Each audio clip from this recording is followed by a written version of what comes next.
Hello, everyone. I hope you all are doing good, and I'm really excited to welcome you all for this webinar. And today, let's deep dive into all of your doubts, concerns, myths, and all of those, and we'll clear everything for you. And I hope you will get a clear path for the 2024 intakes. And firstly, I want to ask if I'm audible to every single person. If yes, please raise a hand. Okay, great. And also about the language, which language everybody are comfortable in? Is it okay if I speak in English? If yes, please raise a hand. Perfect. Okay, majority says English, so I'll continue in English. And yeah, so without any further delay, let's start the PPT now.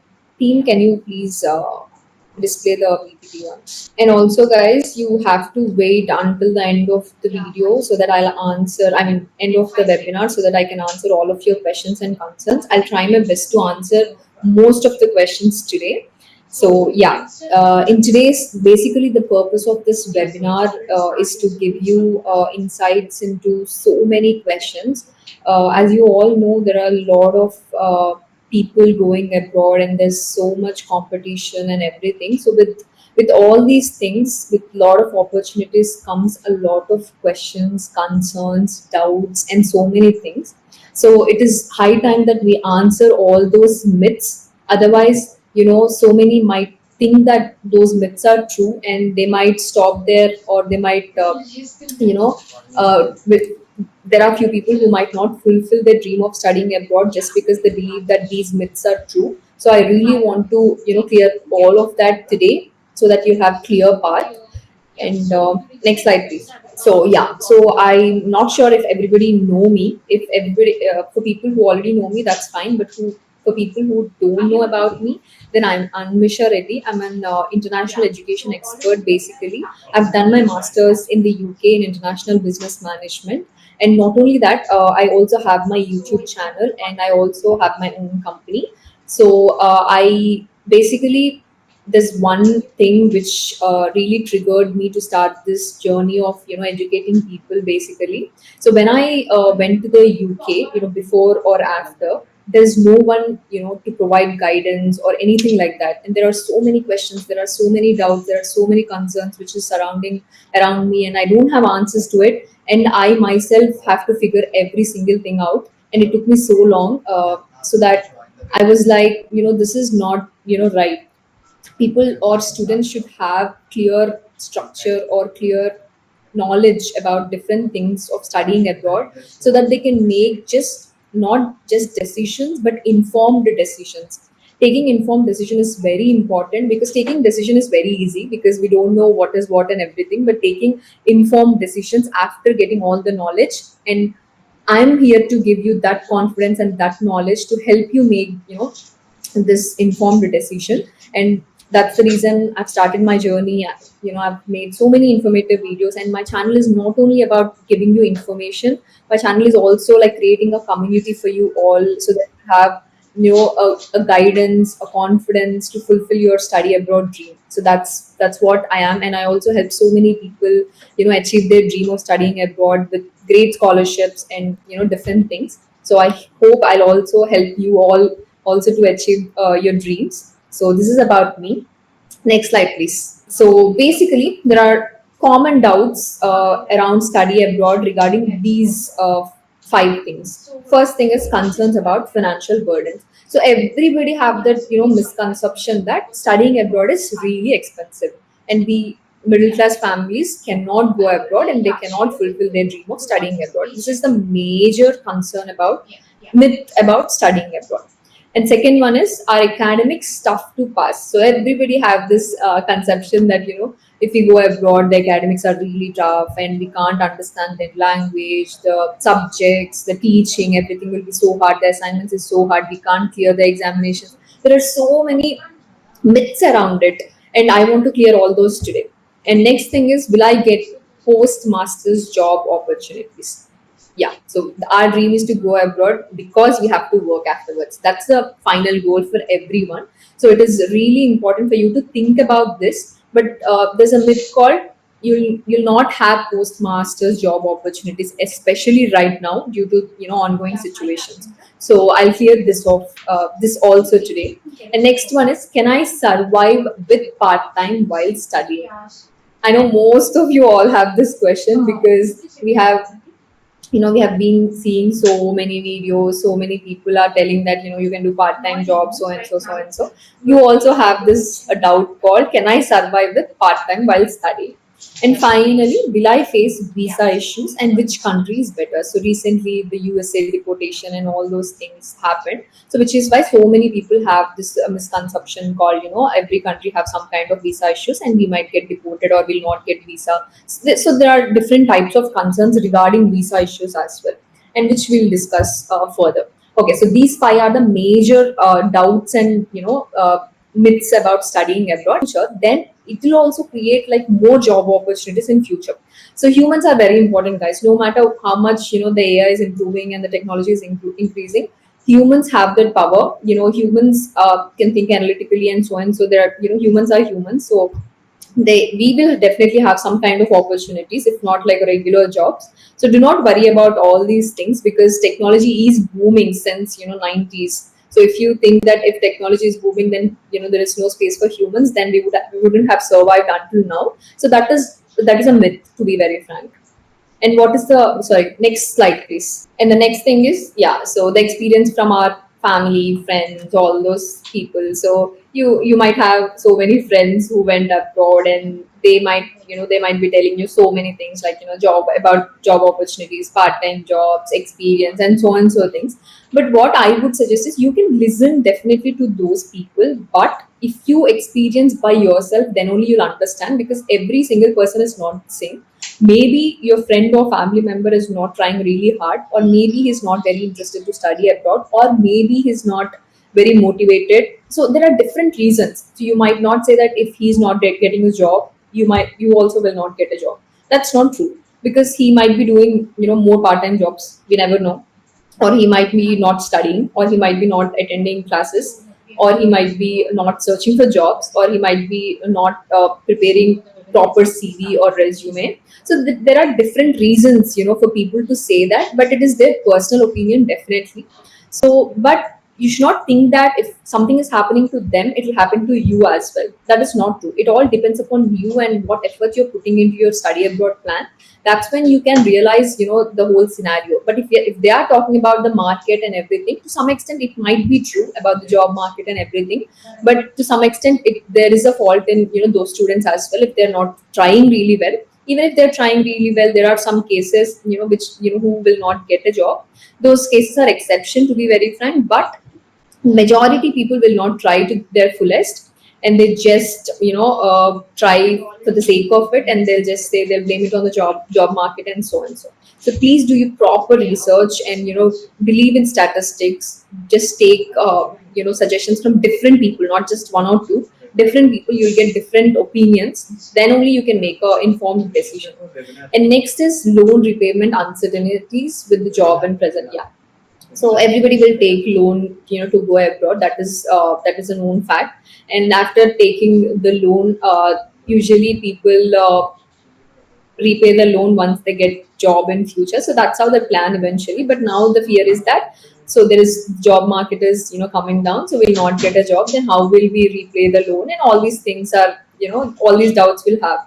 But so as I told you earlier, the recession or inflation, whatever it is coming, it will become stable in 2024 according to statistics. I'm not saying it, the statistics are saying, experts are saying it.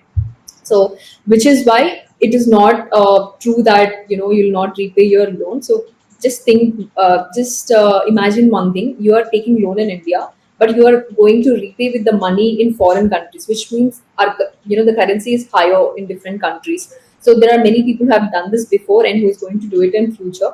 So it is not very difficult to repay your loan in different currency, because £1 equals 100 rupees. So you're earning in pounds and you're clearing it off in rupees. So it doesn't make it is kind of, I'm not saying easy, but you can do it. It's not really hard to do it.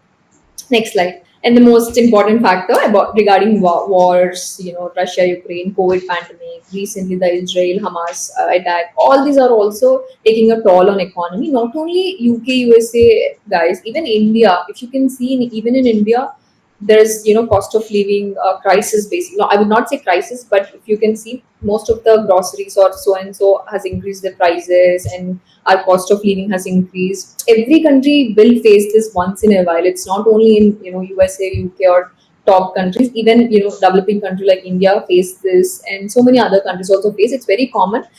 For these external issues, we can't delay our future, or delay our dreams, or maybe withdraw our dreams. All these things, we have to adapt to the environment and take informed decisions. That's what I would prefer.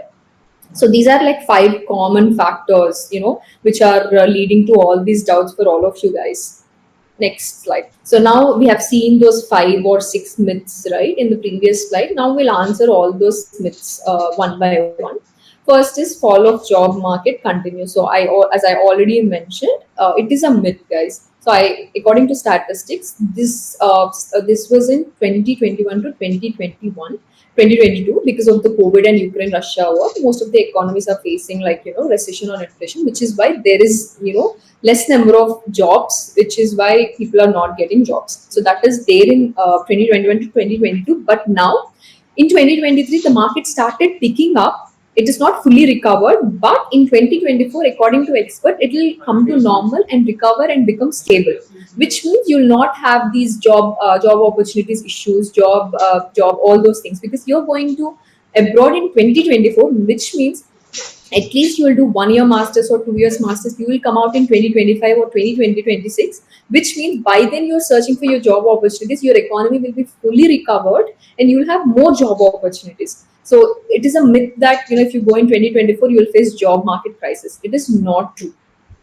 Next is tough to pass academics. Yes, so many people are. So as I already mentioned, you people think that academics abroad is really hard and we can't do it. So assignments are really hard, so and so things. But what I would say is, if in abroad, to be very frank, the syllabus, the structure, everything is so simple and so easy to understand.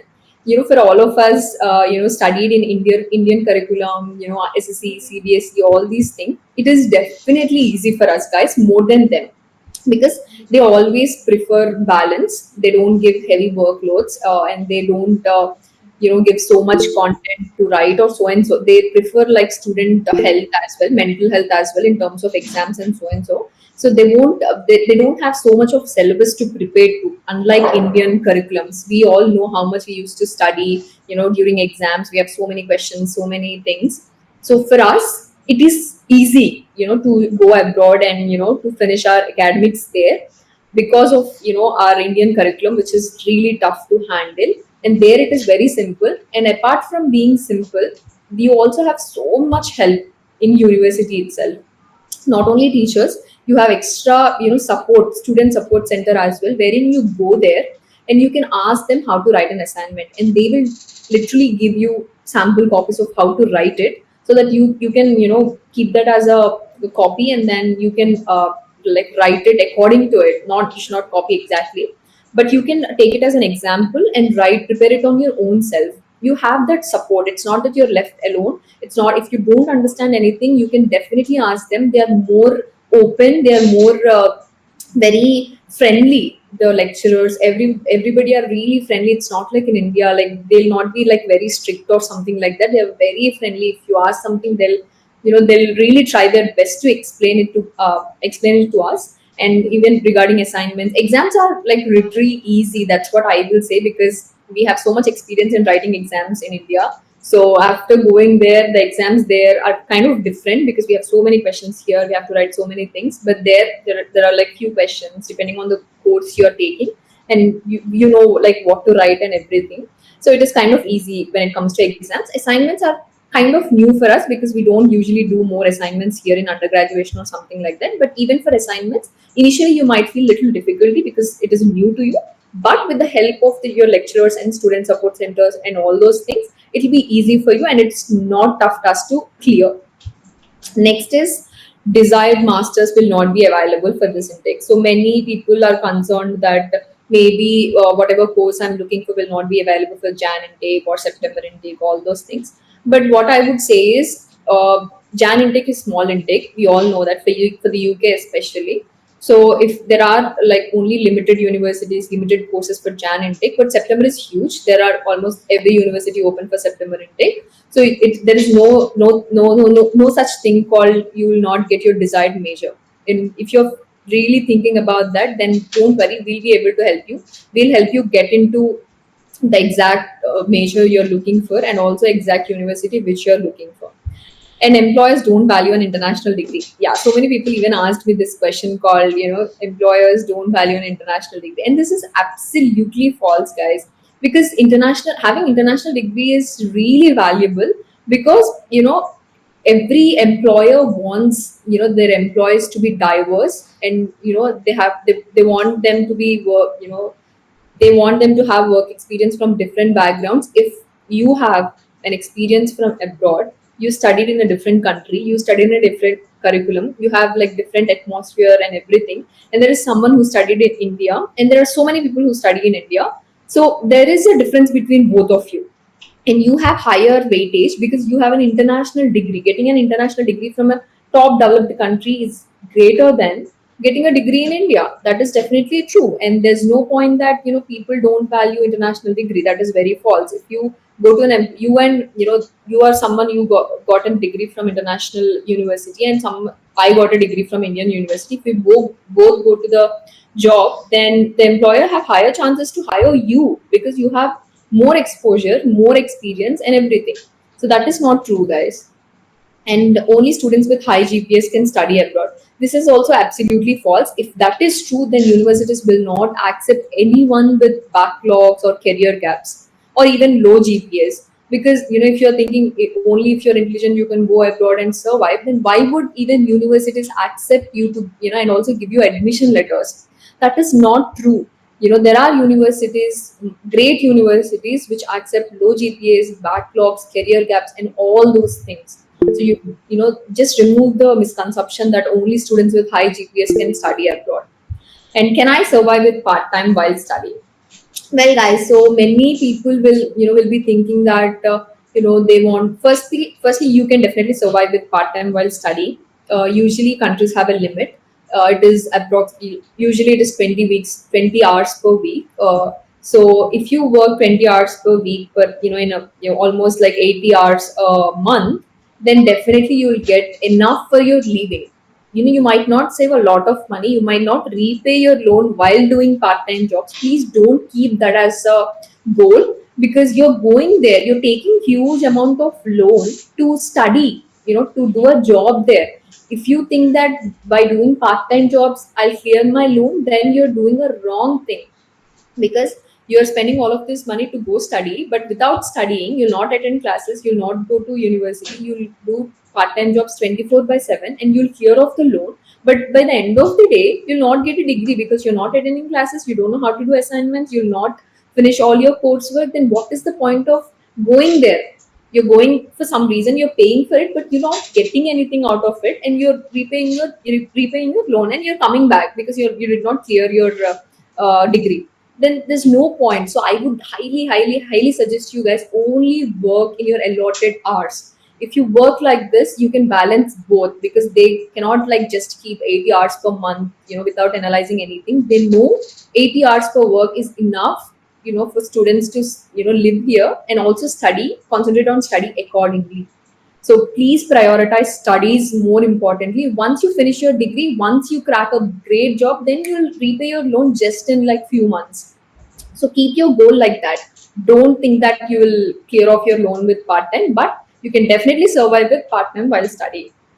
And will I face visa issues? Well, yeah. So this is a very important question, and basically the visa issues arise when there is no proper documentation, fake documentation, and if there are any external factors.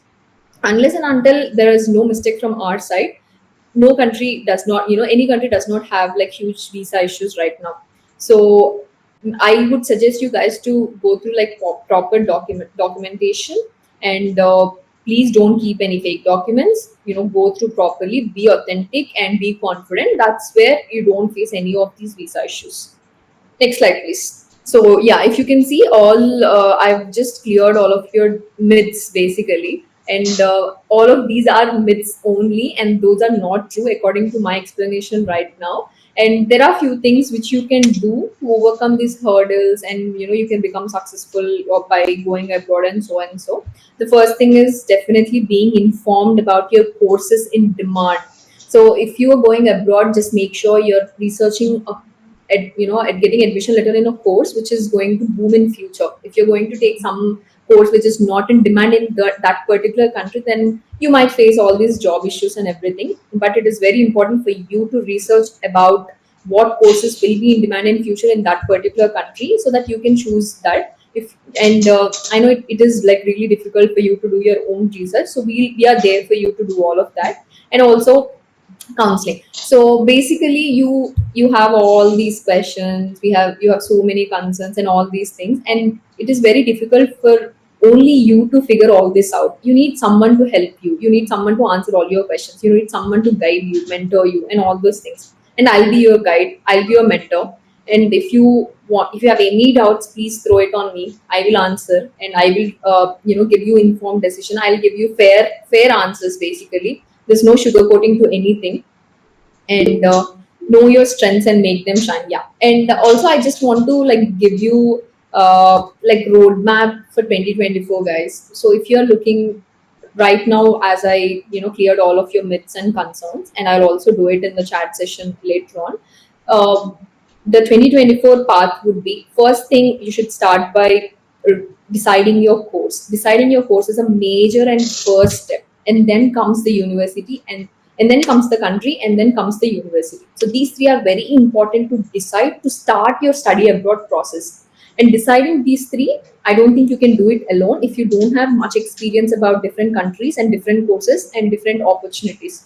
So I would definitely want you all to talk with us and make an informed decision about these three things, because these three things are very important.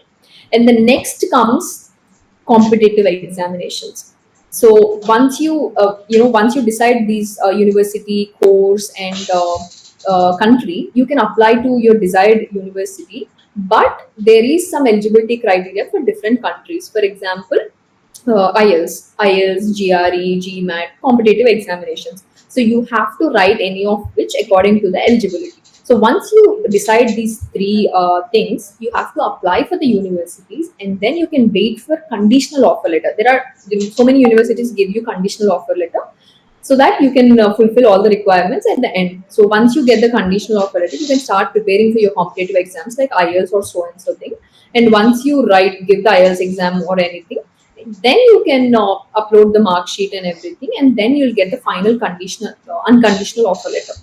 Meanwhile, while submitting your application, SOPs are very important, because SOPs is basically the entire blueprint of your career. Basically, what you did, what you're going to do, and how this course will help you, and all these things. You have to relate all these things. If you don't relate all these things, and if you don't curate your SOP in such a way that the university thinks you definitely have to do this course in this university this intake, they have to think like that. So so you have to highlight all of your achievements, strengths, and they have to think, yeah, as I told you, they have to think that you need to study. So we'll help you to do that. And for people who are attending this webinar today, there's a special offer, and we are going to write your SOPs for free.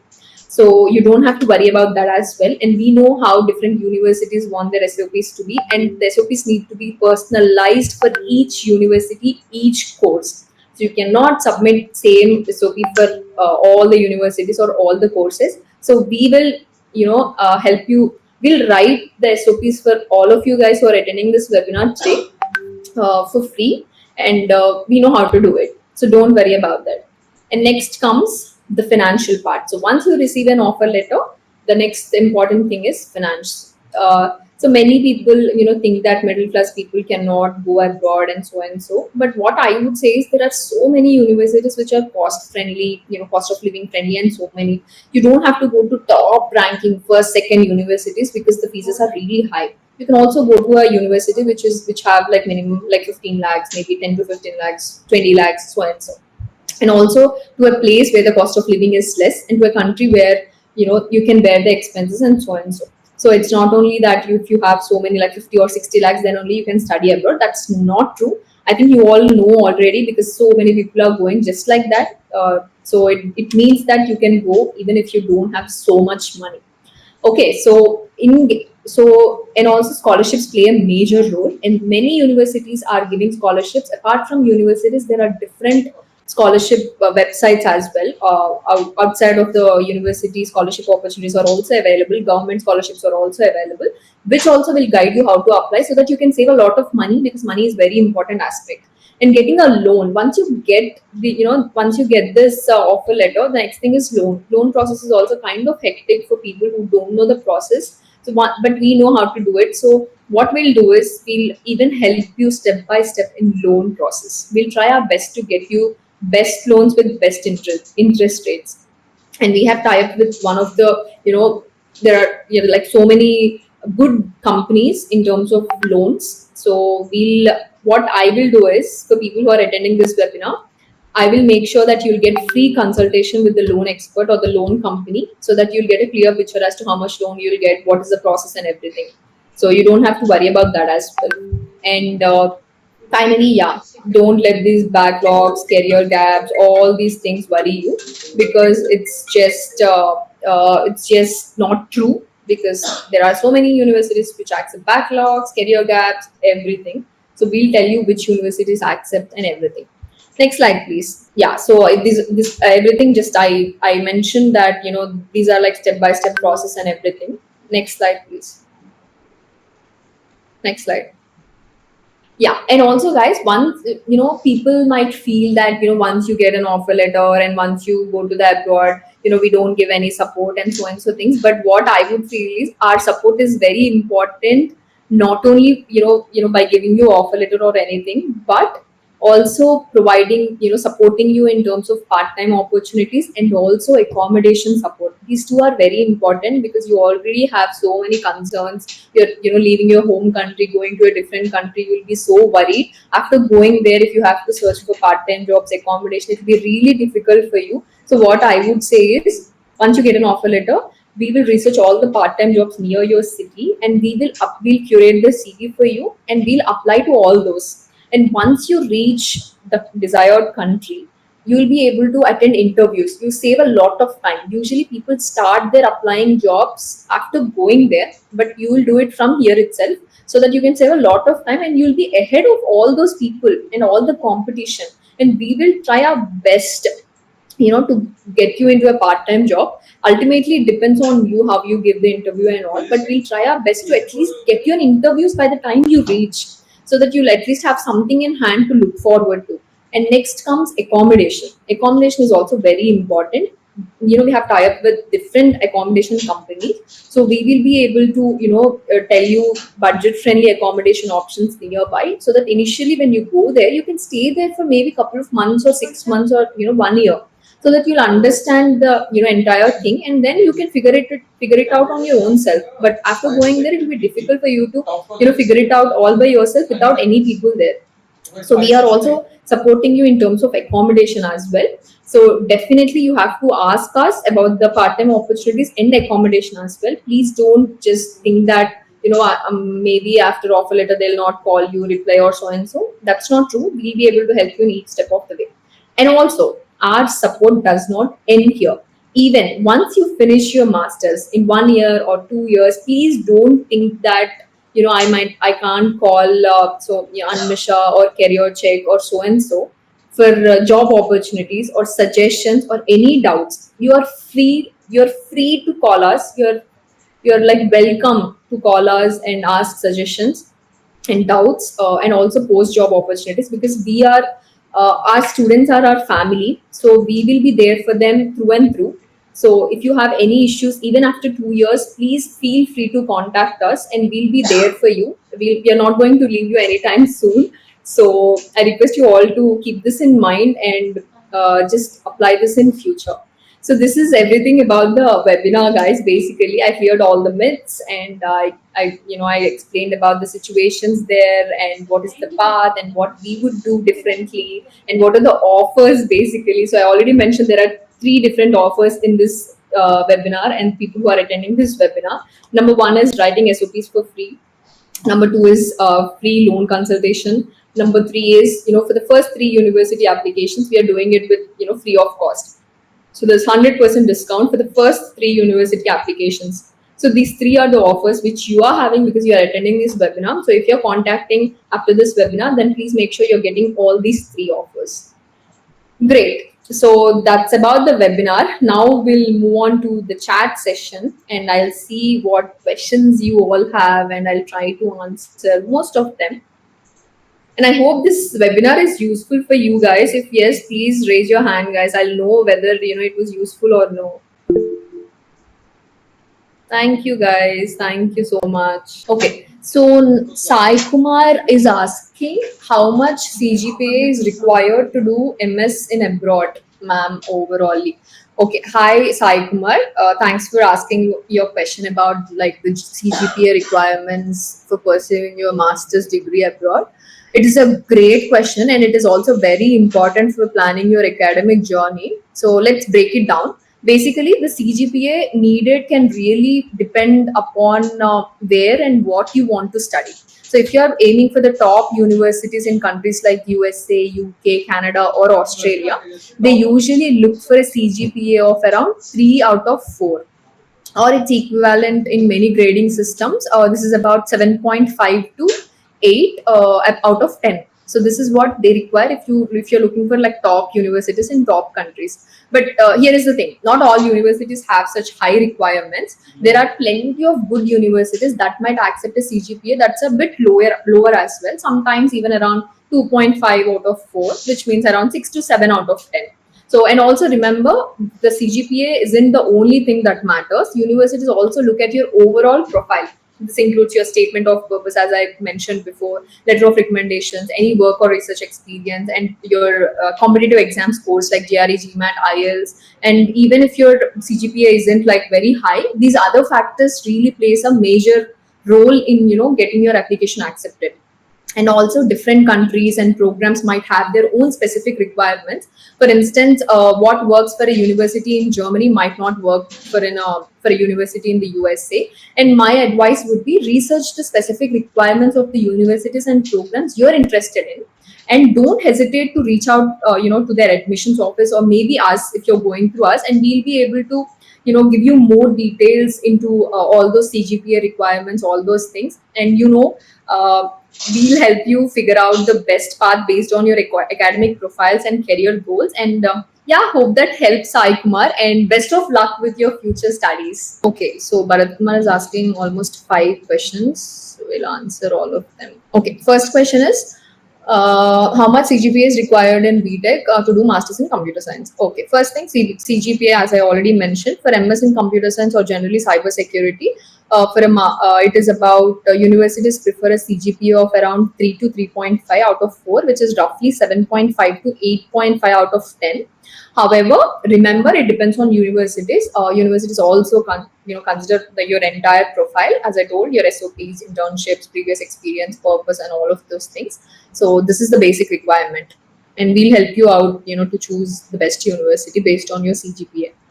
And next is, which universities are good to do MS in computer science? Okay, so there are top universities, guys, but if I'm so there are top universities which I will tell, but it might not be according to your CGPA or your requirements.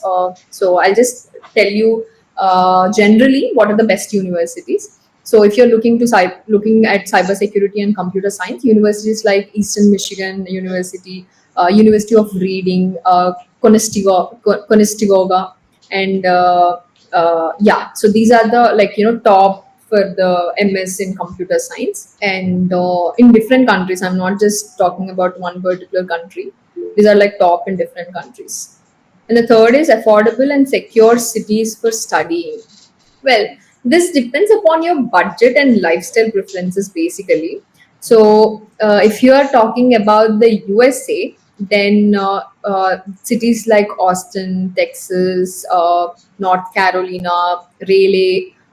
These are all offers a balance of affordability and quality of life. So in the USA, I'm talking about, and in the USA, these are like affordable and secure cities for study.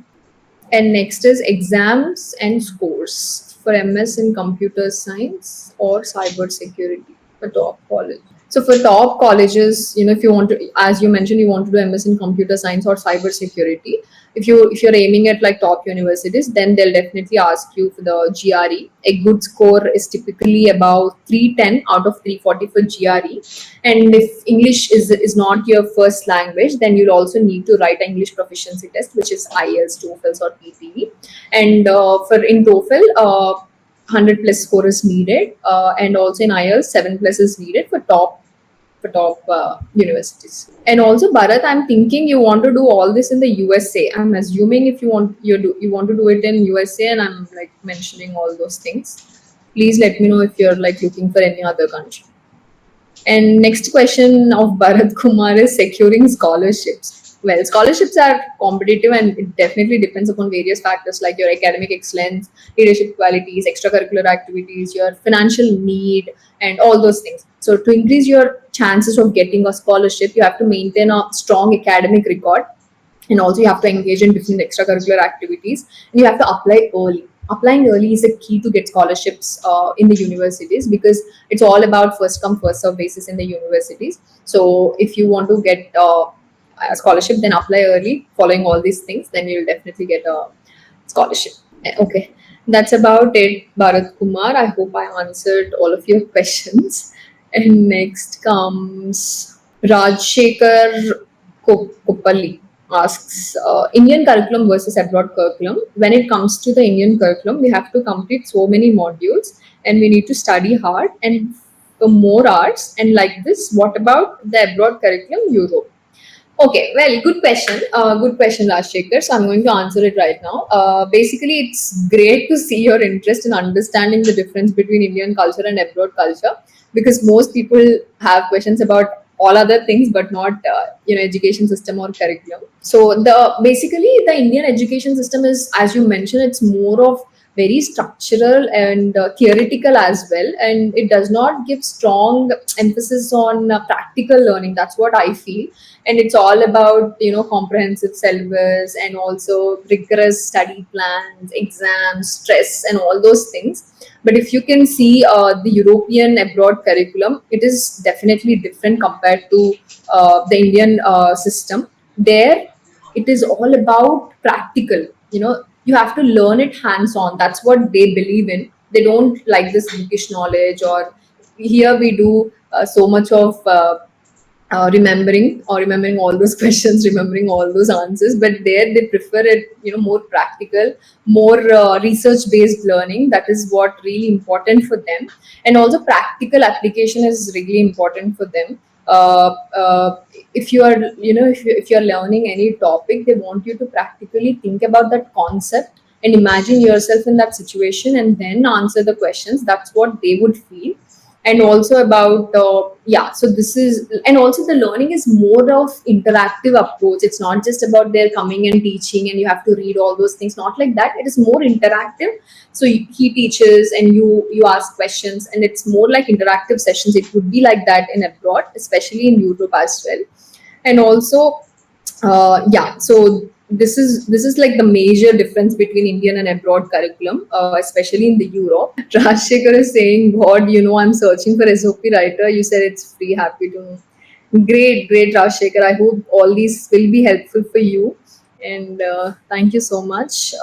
Ravindranath is asking, I want to do MS in CSE data science. Which university abroad is good for it? Well, it's wonderful, to hear your interest in pursuing an MS in computer science, guys. Especially in the field of data science, because this is rapidly growing, in the future, and it has so much potential, to get you a good job in future. And there are some top universities for these field.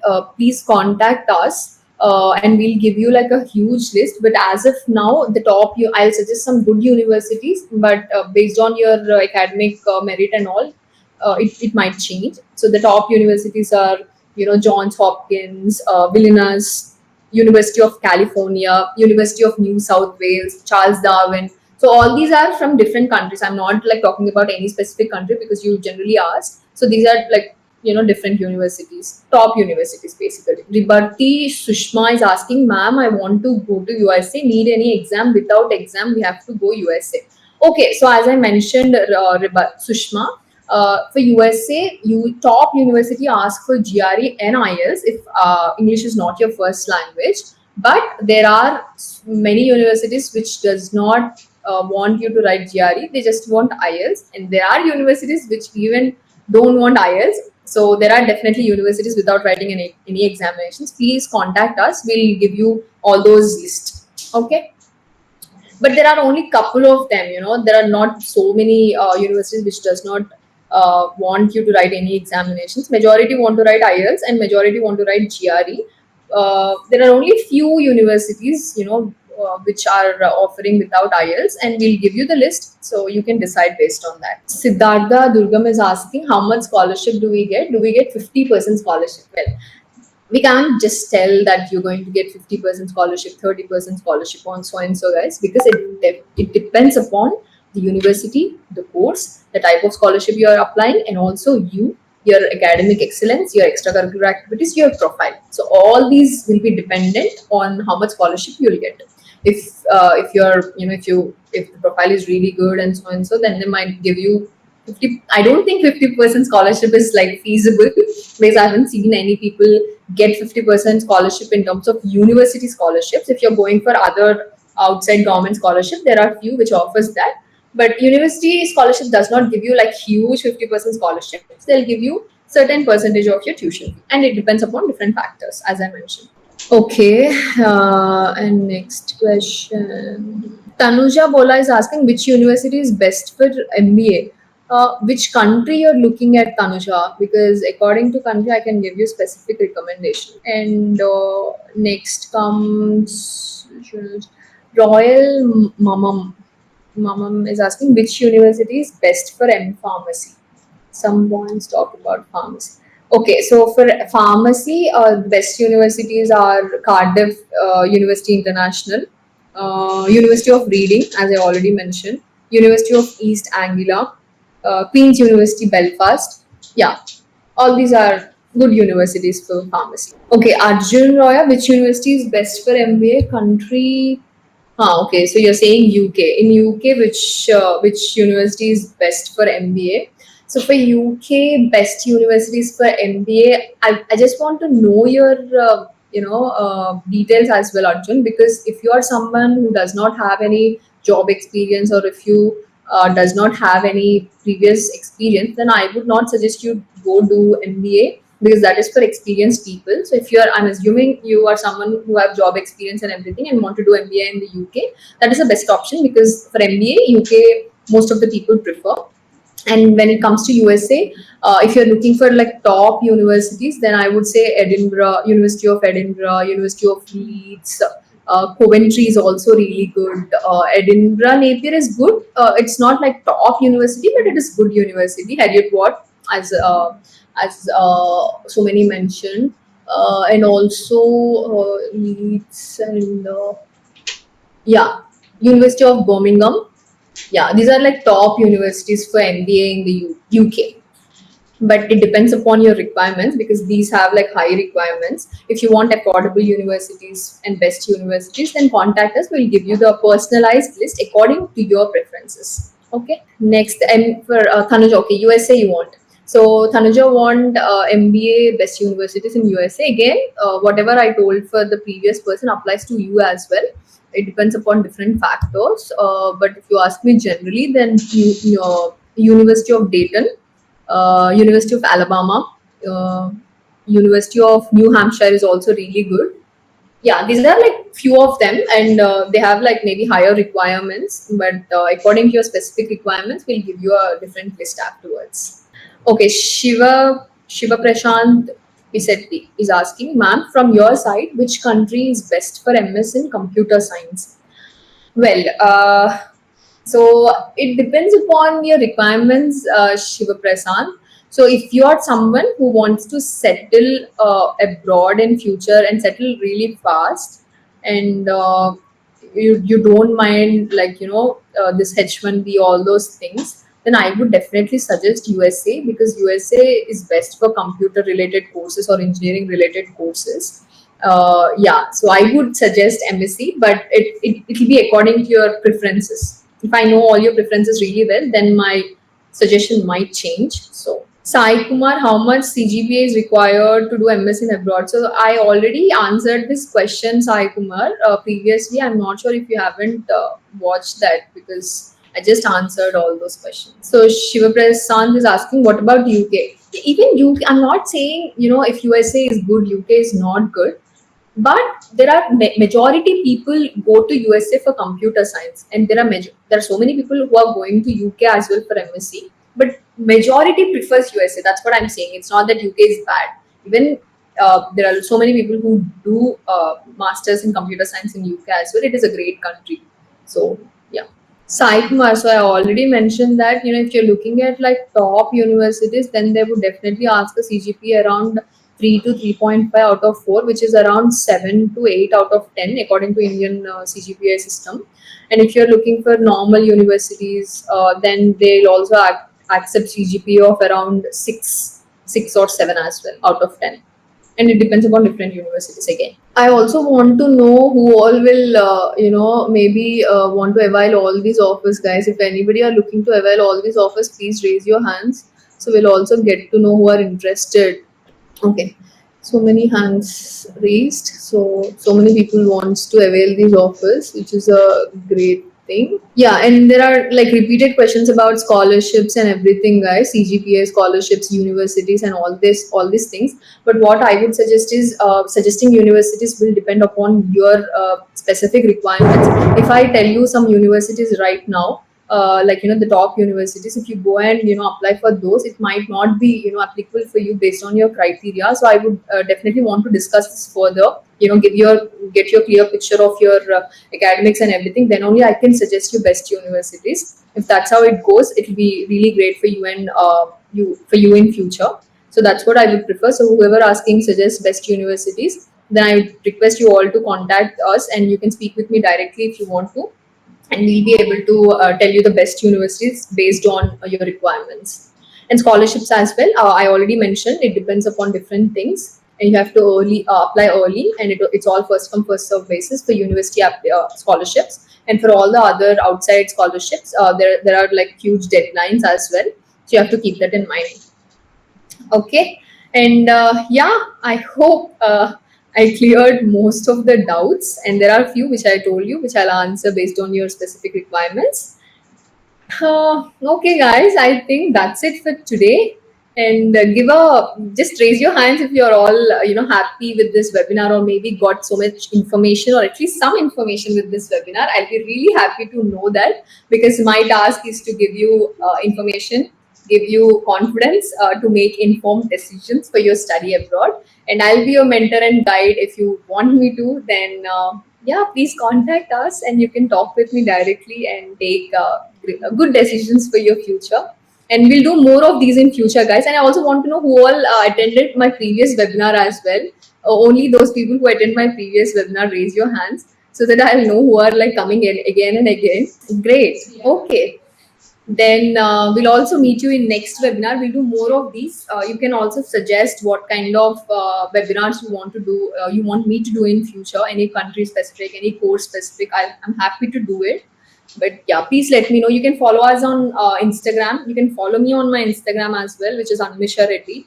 And you can follow Career Check as well, Career Check Go Abroad on Instagram. And you can follow my YouTube channel, which is Animisha Reddy, where you get so many of these videos, informative videos. And you can also ask so many doubts in my Instagram as well, guys. I have a broadcast channel wherein very often I keep polls, Q&A and everything, so that you can ask your doubts away.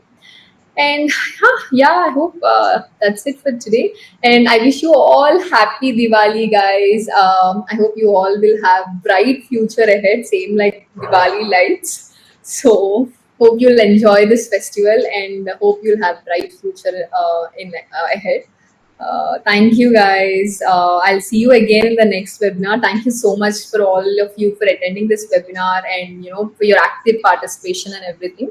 It was a very great interactive session. I'm looking forward to meet you all, talk with you all personally as well in the coming days, and see you all guys. Bye. Have a great day, everyone.